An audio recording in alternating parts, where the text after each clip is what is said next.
আপনাদের শুধু দুটা ছেলে, আপনার খাবার দাবার দিচ্ছে না?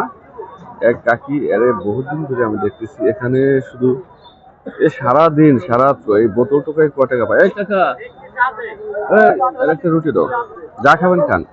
সারা দিন এই কষ্ট করে এই শুধু এই বাচ্চা থেকে দেখেন guys, আর কিন্তু দুইটা ছেলে আছে বরং তারা দেখাশোনা করে না, অনেক কষ্ট করে দেখছেন।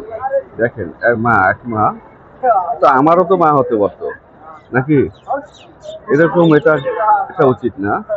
আমাদের মা, যে মা জন্মধাত্রী মাতা, এই মায়ের ঋণ শোধ করা আমার বোধ হয়, এরকম জনম তিনটা নিয়ে যদি গায়ের যে আমরা ছেলে জুতা বানাই দেয় তখনও তার গায়ের মানে তার ঋণ শোধ করা সম্ভব না। সৃষ্টিকর্তা মায়ের কথা তিনবার বলছি, প্লাস চতুর্থবার বাবার কথা বলছি।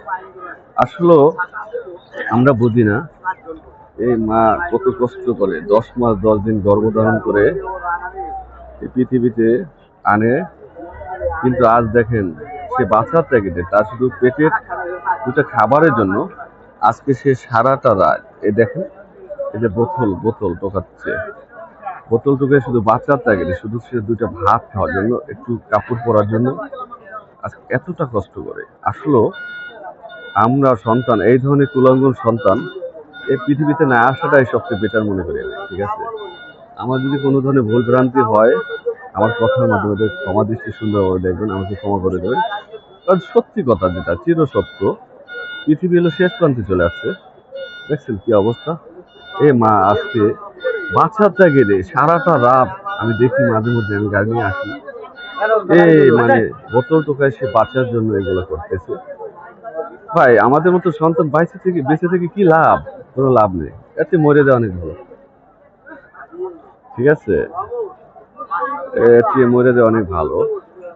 আমি একটা কথা বলছি আগে পরে, আমি কিন্তু চেষ্টা করি, আমি কিন্তু অতটা স্বাবলম্বী না, অত টাকা ইনকাম করি না, মোটামুটি জীবনযাপন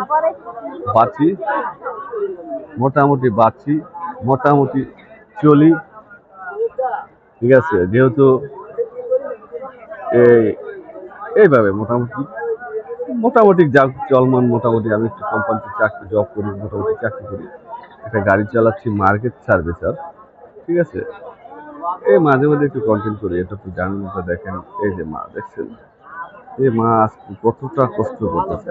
সত্যিকারে ভাই এই পৃথিবীতে বেঁচে থেকে কোনো লাভ নেই। এরকম সন্তান, আমার মতো সন্তান বেঁচে থেকে কোনো লাভ নেই। কি লাভ বলেন, কি লাভ? কোনো লাভ নেই। দেখেন দেখেন কি অবস্থা, শীতের মধ্যে সে থাকবে, হয়তো তার সৃষ্টিকর্তার আরাধনা করবে, আজকে বাচ্চার তাগিদে সে এখানে এগুলো করতেছে। উচিত না ভাই, এগুলো উচিত না ভাই, আসলে আমাদের উচিত না। এই সমাজে বেঁচে থেকে কোনো লাভ নেই। আপনারা একটা কমেন্টের মাধ্যমে এবং লাইক শেয়ার কমেন্ট করবেন, প্লাস সাবস্ক্রাইব করবেন ভাই। পরবর্তী ইনশাআল্লাহ আরো ভিডিও দেবো। ভালো থাকেন, আল্লাহ হাফেজ।